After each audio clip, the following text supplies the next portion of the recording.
The story I'm covering is called How the Game Animals Were Set Free. This is a Cherokee story.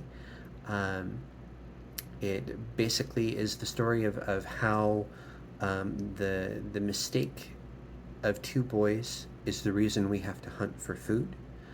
Um, and what we learn from this ultimately is that you should listen to the guidance of your elders and that you should not jump into a large project or a large thing with consequences without very seriously considering those consequences and making sure that you're ready and that you're serious before you set out. Um, so it starts at the foot of Glass Mountain, where Kanadi lives with his two boys. Kanadi means the lucky hunter. His two boys were the first boy and Inaji Udasuhi, or the boy who grew up wild. Um, their father was a hunter. He hunted daily to bring the food back in. The boys would see him come home and celebrated in his manly prowess as a hunter, and of course pushed to be allowed to hunt with him. They wanted to learn. Um, and Kanadi said to them, he said, "You're not old enough. You're not ready. And if you're not ready and you try to hunt, bad things will happen. And if you're not serious and you try to hunt, bad things will happen." The boys took this guidance and waited a few days. And then Anaji said to first boy, he said, "What if we followed father and learned what he was doing to hunt? Because if we want to be men, we have to see it done in order to learn. If we don't see it done, we can't learn." And the first boy agreed, and so the two of them waited for father to leave on his hunt and followed him very discreetly in the brush. They followed him through the wood till Kanadi came to a hollow tree, and he entered the tree, and the boys couldn't see him from where they were hiding.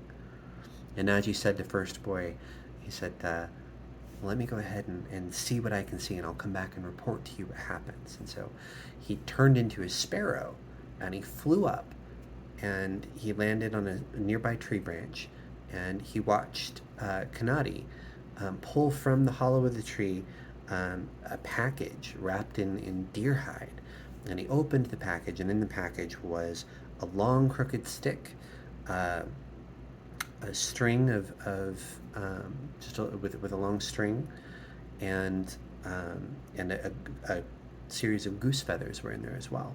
And he closed the package back up, and he brought it with him, and he left the hollow of the tree. And so Inaji flew down, touched down next to his brother, and became himself again, and told his brother everything that he'd found. And they continued to follow their father through the woods. Um, and then Kanadi came upon a marsh and a lake, and there just wasn't any cover, so it was very difficult for the boys to get close enough to see what he was doing. So once again, Inaji said, "Let me find out what I can find out, and I'll report back." And so Inaji became a feather, and it was caught on the wind, and he floated until he landed smartly on the shoulder of Kanadi right there, so he could see everything that Kanadi was doing. Kanadi was looking through the reeds, and he found the straightest one that he could possibly find. He broke it off, and he cut a notch on one end, and he sharpened the other end, and he took one of the goose feathers from the package, and he attached it to the end of this at that little slit that he'd made, and then he set it atop the long bent stick with the string. Um, and then he put everything together and left the marsh and began walking back toward Looking Glass Mountain. And so a gust came up, and Inaji blew off and landed on the ground next to his brother, where he became himself again. And he told his brother what he'd found. And so they followed Kanadi back to Looking Glass Mountain. And at Looking Glass Mountain, there was a rock against the mountain. And Kanadi pulled it back. And no sooner than he pulled it back than this deer bound out. And very quickly, Kanadi just turned around and he knocked back an arrow and he shot it with his bow, and he killed the deer, and then turned back and smartly pushed the rock back into place, covering the cave. He grabbed his game and he picked it up and carried it, and he headed back toward their home away from the cave. And the boys were just in complete awe, in shock. Like, this is what happens. This is how it works. And Inachi said to first boy, "We could do this. We could do this now." And so they ran back and into the woods. They found a crooked stick. They were able to fashion a string um, on the crooked stick, and they ran to the marsh. And each of them pulled about 7 different reeds and did just as their father had done: sharpened one end, notched the other, and put feathers they found on the ground around the lake into the back of the arrows, so there was fletching on the arrows. And they ran back to the cave, and together they heaved and pulled this great rock out from in front of the cave. And no sooner than it was away from the hole, than a giant deer jumped through and shocked both the boys. It was very fast, and Inaji tried to grab his bow as the deer ran toward the wood, and he knocked an arrow out, and he hit the deer in the tail, knocking his tail straight up. And he laughed. He thought this was hilarious. And as he's laughing, another deer bounds out, and he says, "First boy, you see if you can do any better." And so first boy pulls back an arrow and knocks it at the deer as it's running toward the wood, and again hits him in the tail and knocks his tail straight up. They did this for a while, just laughing, having a great time with it. And that's the reason why all deer have their tail up when they run, is because of these two boys. Well, anyway, as they're laughing and having a good time here, more animals started coming out of the cave, and more animals, and more. So there were rabbits, there were all sorts of game animals. There were game hens. There were birds coming out, and the birds let loose with a great roar. And there were so many of them, so thickly in the sky that it darkened the sky.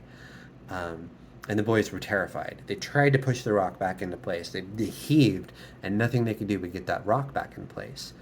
And meanwhile, back at home, Kanadi looked out his window, and he could hear the roar of the animals coming through. He's just, oh, those boys have done something awful. And so he ran out of the house and toward the sound of the roar, and he got to the cave and realized exactly what they had done just as the last of the animals came out of the cave. And he looked at the boys, who were just looking at him completely ashamed and begging for his forgiveness, and thought, I have to punish them. And so he took them into the cave, and the only thing left in the cave were 3 pots. And so he made them stand against the wall, and he opened each of the pots, and from the pots sprang forth stinging insects and biting insects, fleas and mosquitoes. And they covered the boys. The boys were slapping themselves, trying to kill them, and no matter what they did, the onslaught of these bugs just wouldn't stop.